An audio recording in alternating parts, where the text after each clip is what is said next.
morning, everyone. Can you hear me? Oh yeah. Got the speaker on. So today we're going to talk about the flu, as well as other things. So I picked the flu because we're right in the beginning of flu season, and just wanted to talk about the impact of the flu and how important it is to get the vaccine, flu vaccine, that is.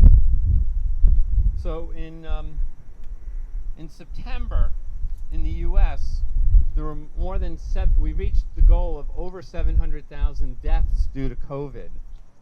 And that's a huge milestone because it now exceeds the number of deaths in the 1918 flu epidemic. There were 675,000 people at that point. So even though we're all still battling COVID and talking about boosters and everything, we shouldn't forget about the flu. So what's influenza? What's the flu? There are three subtypes of influenza, A, B, and C. The virus itself is an RNA. It's just a bunch of genetic material in a core surrounded by some proteins. It actually looks very similar to the pictures you've seen of the COVID, with like a ball and spikes coming out. For the influenza virus, those spikes are proteins, and there's two that are important, H and N. I wrote down their names here on the sheets here, but you don't have to know those. There are 17 H types and 9 N types, so there's lots of possibilities. The most common pathogens, the most common influenza A pathogens, viruses, are H3N2 and H1N1.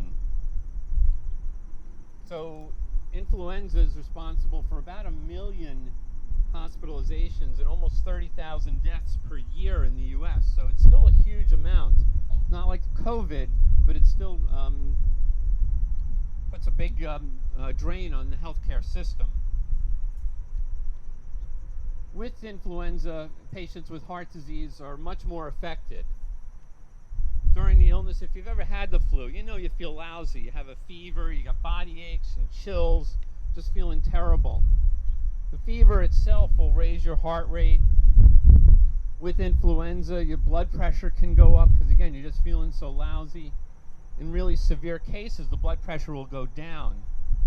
In any of those circumstances, the workload or the demand the flu places on the heart is huge.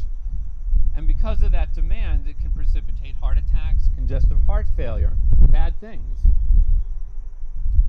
The virus can also directly affect the heart and cause myocarditis, an inflammation of the heart muscle, as we've talked about before with COVID. Lastly, the influenza virus precipitates a real strong immune response, or an inflammatory response. And if you remember, blockages in the heart arteries are inflammation. With the flu, it accelerates that even further, so the blockages are built up much, much more quickly, and it can precipitate a heart attack.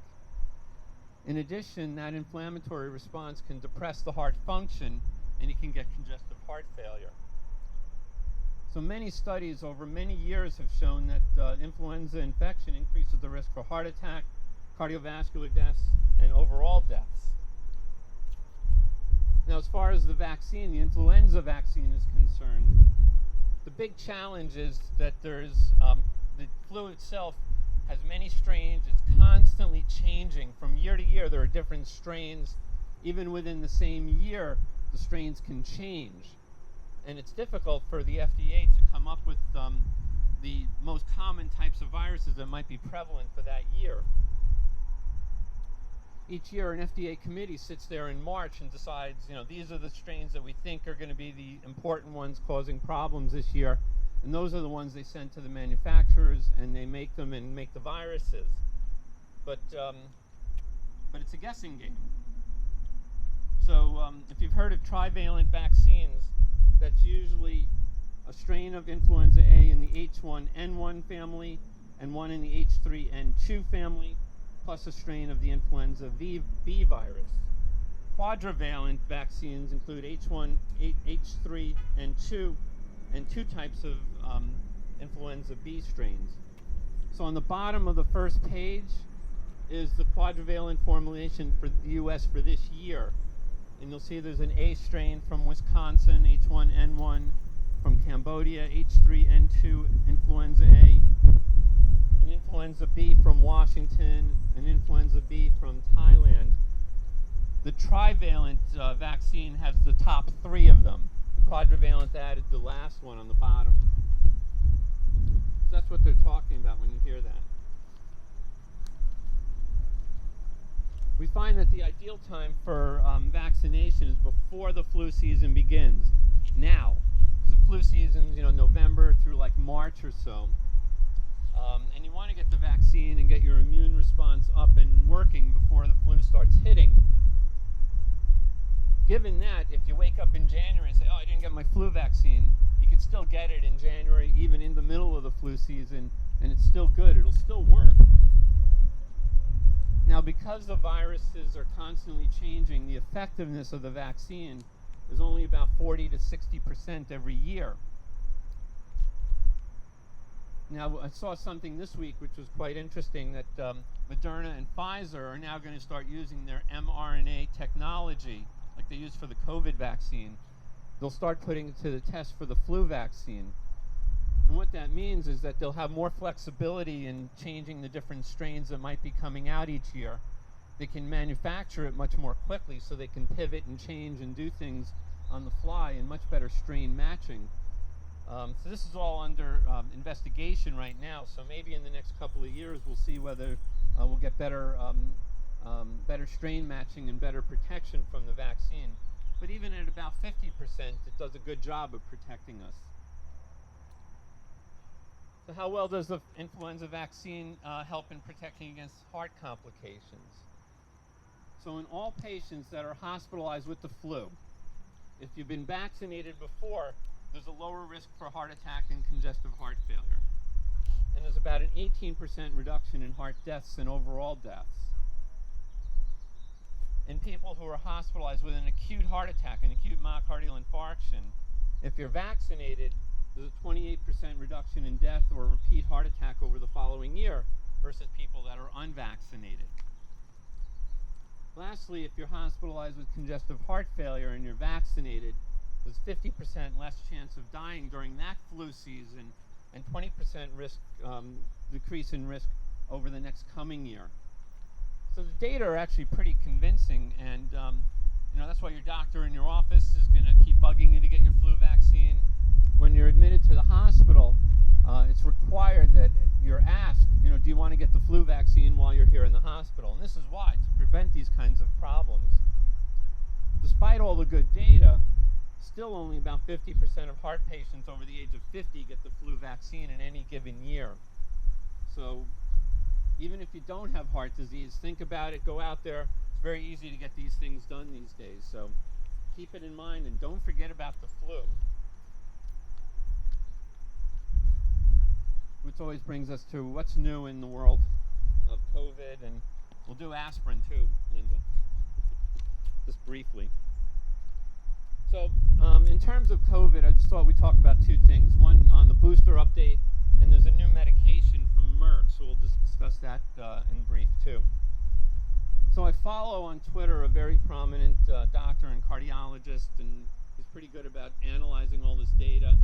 And this week he was saying that looking at all the data that's out there and everything that we have, to prevent symptomatic infections, a 3rd shot, a booster shot, is going to be needed at 6 months from vaccination for many people. And to prevent hospitalizations and death, a booster is going to be necessary for people over 60. And the reason why he was saying that is in the chart that I put here.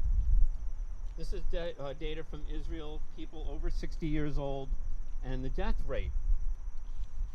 So the top line here is people who are unvaccinated. They clearly have the worst risk for dying. The middle one is people that have had 2 shots. The one on the bottom, barely going up at all, is people who have already had 3 vaccines. So we know it works very well. There's very good clinical data. This is all for Pfizer vaccine that we're talking about right here. So also this week, Moderna and J&J petitioned the FDA to approve their booster shots. both of the companies are able to, as best we could tell, this isn't published stuff, as best we can tell, both of the companies' boosters improve the immune response, but they don't have the same clinical data in reducing deaths and hospitalizations like we have in the graph that Pfizer does. Despite that, the FDA committee on Thursday approved a half dose of the Moderna vaccine for boosters. And it was approved for people who are over the age of 65, 18 to 64 at higher risk for severe COVID, like immunocompromised patients, and people who are at higher risk for catching COVID, so people in nursing homes, healthcare workers, etc. And it's the same indications as Pfizer was given. On the bottom of that page, I have booster shots from U.S. data from September 30th to October 6th. There were 6.7 million total shots given out in that week. 2.7 were booster shots, 2 million were second doses, 2 million were first doses. So you see there's lots of shots being given, but a lot of it is just boosters. Really, to get out of this situation, we got to get more of the unvaccinated people vaccinated to protect us. So on last page, also within the past week, Merck came out with a pill. That's the name of it, Molnupiravir. I guess that's how you say it. It's a medication. It's 4 pills twice a day for 5 days. They are basing their approval at FDA based on a trial. The trial looked at adults who had mild to moderate symptoms of COVID, who were at risk for severe disease. They only gave it to unvaccinated patients, though. I'm not sure why they did that, but it was unvaccinated. So the medication reduced the risk for hospitalization by 50%, cut in half the risk for hospitalization. 7% of those on the medications needed to be hospitalized, 14% on placebo. So it's not penicillin. It doesn't wipe out the bacteria or the virus, but it sort of looks like it'll be more like Tamiflu to help suppress the risk for hospitalizations and for deaths. There were no deaths on the medication and about 8 deaths in the placebo group. It'll be effective against all the variants because it doesn't work on the spike protein. It actually prevents the virus itself, the genome of the virus itself, from replicating. So it blocks it from replicating, from creating copies of itself and spreading through the body. So it works at a different mechanism than the virus and the vaccines do. You have to start treatment within 5 days of developing symptoms. And the interesting question will be whether it will be useful for breakthrough infections for those who are vaccinated. We think that'll probably be the case, but we'll have to see in real life data. So if you compare the medication against monoclonal antibodies, the monoclonal antibodies are for the same people, adults, mild to moderate symptoms at risk for severe disease. It's an intravenous medication that's given in the hospital or in doctor's offices. And it's about 70% able to reduce hospital or death. So it's a little more effective than the pill, but the pill is going to be a lot easier. You take it at home, it's oral, you don't need an IV, you don't need to go to the doctor. I guess you probably need a prescription. We'll see how that goes. So that looks promising. It hasn't been approved by the FDA, but it certainly looks like it will be. All right, that's my update on COVID for this week. Dr. Dorson, my mom and I got our flu shots already.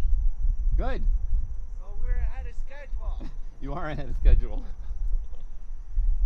The other thing that happened this week was the United States Preventive Task Force came out with some confusing recommendations about aspirin. So I did read all of this, and it'll take me a whole nother talk to go over it, which I could do next time around if the people are interested. Essentially what they said was that people from 40 to 59 who are at high risk for cardiovascular disease, who don't have a history of cardiovascular disease, and who aren't already taking aspirin can decide with their clinicians whether to start aspirin.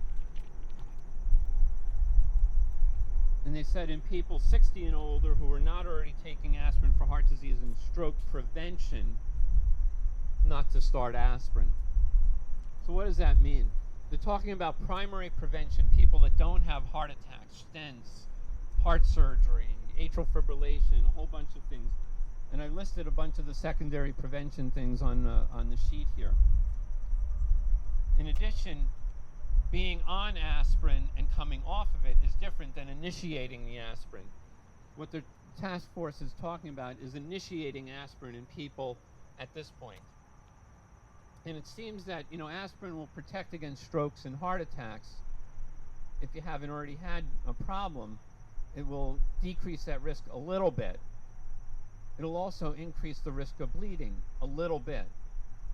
Now, bleeding could be internal bleeding, bleeding in the GI system, but it can also mean bleeding in the brain, which is clearly something that's not good.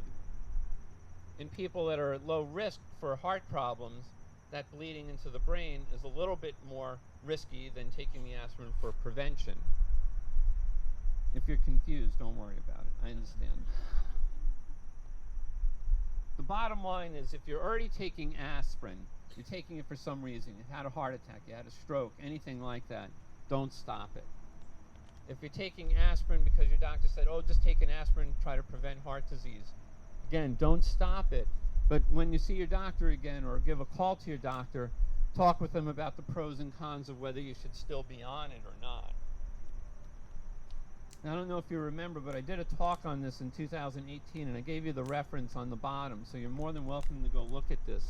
Essentially, the data isn't changed. They just changed some of their recommendations today. And again, I could do a whole talk on this next time around if people are interested. We'll see. So thanks for coming out, everybody.